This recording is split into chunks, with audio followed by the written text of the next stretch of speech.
अस्सलाम वालेकुम प्यारे व्यूवर्स। शुरू अल्लाह के नाम से जो रहमान है रहीम है।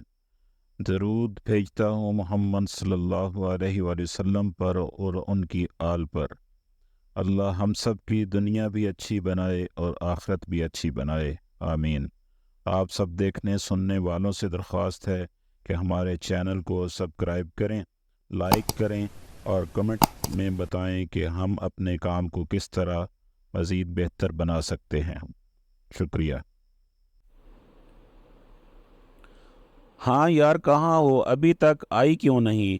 क्लास में बैठे हुए छुप के आमना ने मैसेज किया। बस आ रही हूँ यार, 2 मिनट में। ज़ैनब का जवाब भी फ़ौरन आ गया। जल्दी आओ, कब से लेक्चर स्टार्ट हुआ है? ये बोलकर आमना ने मोबाइल बैग में रख दिया और जैसे ही नज़र वाइट बोर्ड गई तो देखा मिस नुदरत एक आयत का तर्जमा लिखकर समझा रही थी। हर काम का एक वक़्त मुकर्रर कर दिया गया है। आमना की नज़र इस आयत के ऊपर ठहर सी गई थी और इसके जहन में हलचल पैदा होने लगी थी। वो जितना इस आयत पर फोकस कर रही थी, इतना ही लोगों की बातें इसके दिमाग में हलचल मचाने लगी थी। वो अपनी गहरी सोचों में गर्क थी कि पीछे से ज़ैनब की आवाज़ सुनाई दी, लो आ गई। ज़ैनब ने साथ वाली कुर्सी पर विराजमान होते हुए कहा। ख्यालात का तसलसल अचानक से टूट गया। क्या हुआ मैडम, आप कहाँ गुम हैं? ज़ैनब ने उसे चौंकते देखा तो पूछा। कहीं नहीं, बस लेक्चर हैं, सुन रही थी। तुम ये बताओ कहाँ थी? ये टाइम पे आने का, अब तो लेक्चर ख़त्म होने वाला है। आमना आहिस्ता आवाज़ में बोल रही थी। अच्छा, अब शुरू मत हो जाना। मिस नुदरत खुद कौन सा टाइम पे आती हैं? ज़ैनब ने आंख मारते हुए कहा। आमना मुस्कुरा दी। लेक्चर ख़त्म होते ही दोनों ने कैंटीन का रुख किया। क्लास से बाहर निकलते वक्त आमना ने एक नज़र फिर से बोर्ड पर डाली। तर्जमा, हर काम का एक वक़्त मुकर्रर कर दिया गया है। कॉरिडोर से गुजरते दोनों कैंटीन की तरफ जा रही थी कि ज़ैनब ने आमना की खामोशी को महसूस किया। आज आपका ध्यान किस तरफ है मैडम? क्लास में भी कहीं और थी, चक्कर क्या है? ज़ैनब ने हंसते हुए कहा। ज़ैनी, एक बात तो बताओ, हर चीज़ का कोई ना कोई मकसद होता है ना? हाँ आमना, मकसद तो हर चीज़ का है। बेशक कुछ भी अल्लाह पाक ने बिला वजह पैदा नहीं किया, और अगर कोई काम या कोई फ़ैसला लेट हो रहा है तो इसका भी कोई ना कोई मकसद होगा ना? आमना ने खोए हुए अंदाज में पूछा। आमना, मुझे समझ आ गई है तुम क्या कहना चाह रही हो। देखो मेरी जान, लोगों की बातों को इतना भी सीरियस मत ले लिया करो। दुनिया बस तमाशा देखती है, किसी को फ़र्क नहीं पड़ता इस बात से कि तुम पे क्या गुजरती है। डिपार्टमेंट से बाहर आकर कैंटीन का रुख किया दोनों ने। आमना अभी भी इसी सोच में गर्क थी, और शादी शादी का फ़ैसला तो बिल्कुल भी हमारे हाथ में नहीं होता ना ज़ैनब। वो कब होनी है, किस टाइम होनी है, किस उम्र में होनी है, किस इंसान से और किन हालात में होनी है, ये सब बस वही जानता है जिसने हमारी तकदीर लिखी है। जी जनाब, बिल्कुल। तो आप लोगों की बातों से परेशान होना छोड़ दें।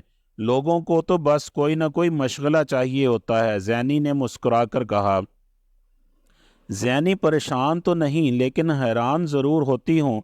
लोग किस तरह दूसरों को इल्ज़ाम देते हैं जैसे ये सब इनके अपने इख्तियार में है और वो जानबूझकर लेट कर रहे हैं। आमना ने हैरत से कहा। हाँ चलो छोड़ो लोगों की बातों को, तुम बताओ क्या खाया जाए आज? बस मैंगो शेक, आमना ने कहा और शेक का आर्डर दे दिया दोनों ने। ज़ैनी की नज़र सामने मेज़ पर गई तो आमना के कान में कहा। आमना, सामने देखो। आमना ने नज़र उठाकर देखा।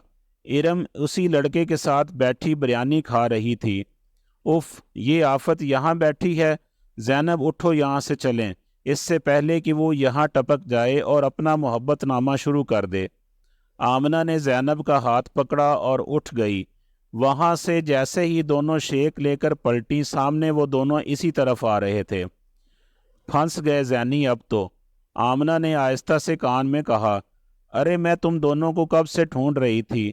आमना मुझे तुमसे नोट्स भी चाहिए थे यार, इरम ने देखते ही कहा। चलो इरम मैं चलता हूँ, तुम अपनी फ्रेंड को टाइम दो। ये कहते हुए वो लड़का डिपार्टमेंट चला गया। वो तीनों टेबल पे बैठ चुकी थी। अच्छा तो किस सब्जेक्ट्स के नोट्स चाहिए तुम्हें इरम? आमना ने कहा। मुझे सर सलमान आबिद के लेक्चर के नोट्स चाहिए थे। मैंने दरअसल मीडिया की क्लास मिस कर दी थी इसलिए, इरम ने कहा। ओके मिल जाएंगे, आमना ने मुस्कुराकर कहा। थैंक्स यार, मुझे पता था तुम कभी ना नहीं करोगी। अच्छा सुनो, मैंने एक और बात बतानी थी। फरहाद आज अपनी अम्मी से बात करने वाला है, इरम ने जोशीले अंदाज में कहा। दोनों ने शेक पीते हंसी को बमुश्किल रोका। करवा ही न दे कहीं वो बात तुमसे, जैनब ने तंजन कहा। यार तुम दोनों क्यों अच्छा नहीं समझते इसको, आखिर इसमें बुराई क्या है? इरम ने पूछा। 2 मिनट की खामोशी के बाद आमना ने इरम को समझाना चाहा। देखो इरम, हम ये नहीं कहते कि इसमें कोई बुराई है, बस तुम्हें पता होना चाहिए कि यूनिवर्सिटी के रिलेशनशिप कैसे होते हैं। तुम समझ रही हो ना मैं क्या कहना चाह रही हूँ? तुम्हारे सामने ये बहुत सारी मिसालें हैं, नज़र दौड़ाओ तो नज़र आ जाएंगी। सीनियर सेक्शन में तुम्हें रेहान और मारिया भी नज़र आएंगे, और अपनी क्लास में आयशा और वकास भी। जबकि आयशा की मंगनी अपने खालाजाद से तय है, फिर भी वो वकास के साथ होती है, और वकास वो भी सब जानते हुए इसके साथ जाहिर है वो तो लड़का है, फ़र्क उसे नहीं पड़ेगा। और भी बताओ कुछ, या समझ आ चुकी है? आमना ने पूछा। जैनब धीमे से मुस्कुरा रही थी और इरम उसे मुसलसल देखे जा रही थी। इरम के सर पर फरहाद का भूत बुरी तरह सवार हो चुका था। इसने भी ना समझने की कसम खा रखी थी। 5 उंगलियां बराबर नहीं होती, इरम ने कहा। आमना मिल्क शेक पीने में मसरूफ हो गई और इरम सर पकड़कर बैठ गई।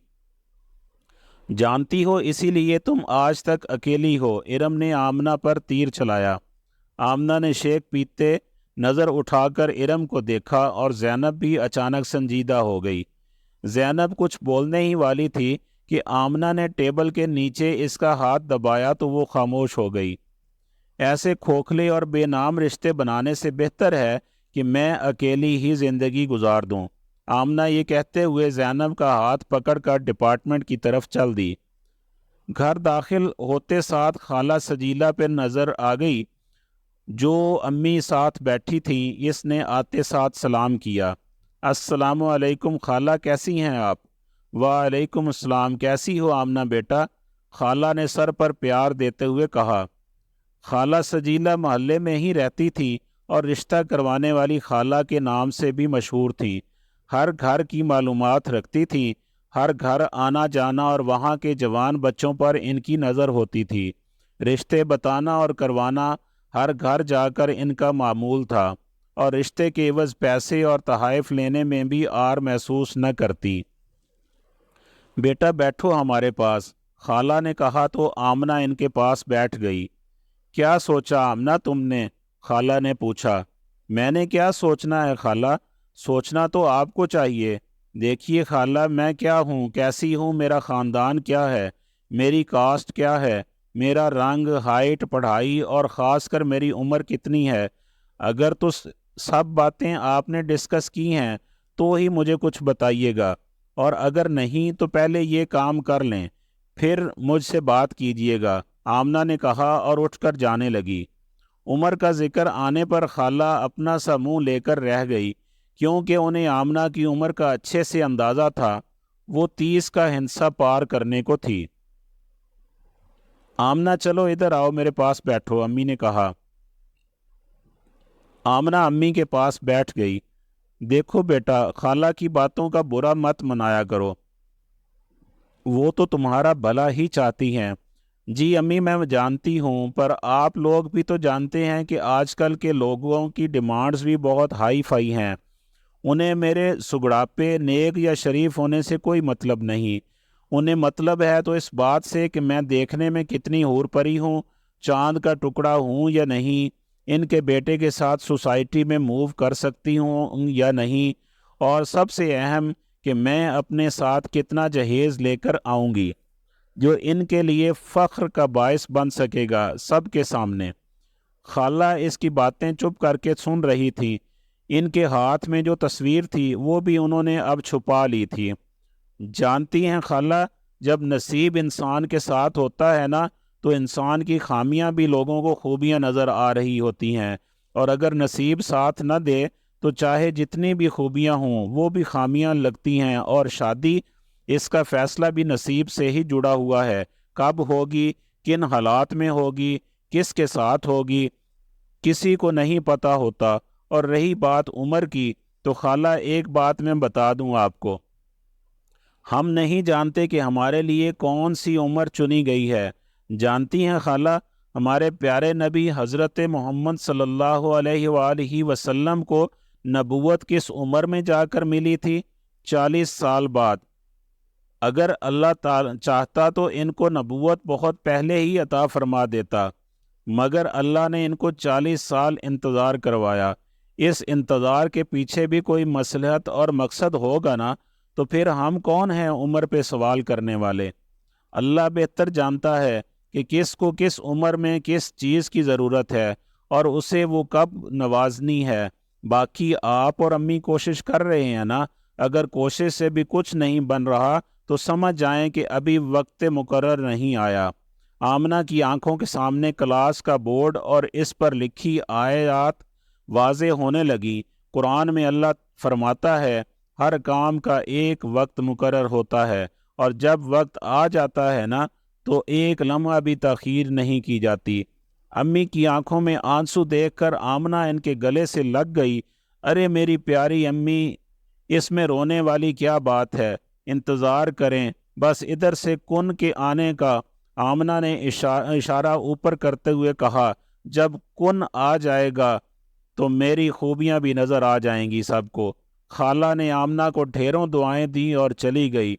اب آپ بھی رونا بند کریں اور اپنے ہاتھ کی چائے پلا دیں، آمنہ نے ہاتھ چومتے ہوئے امی کو کہا۔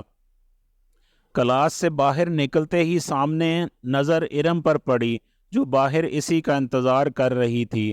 آمنہ کو دیکھتے ہی وہ اس کی جانب بڑی، کیسی ہو آمنہ؟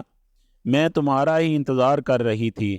کیوں، خیریت؟ اور سوری، میں تمہارے نوٹس بھول گئی، آمنہ نے جواب دیا۔ بات نوٹس کی نہیں ہے آمنہ، وہ بات یہ ہے کہ میں تم سے سوری کرنا چاہ رہی تھی۔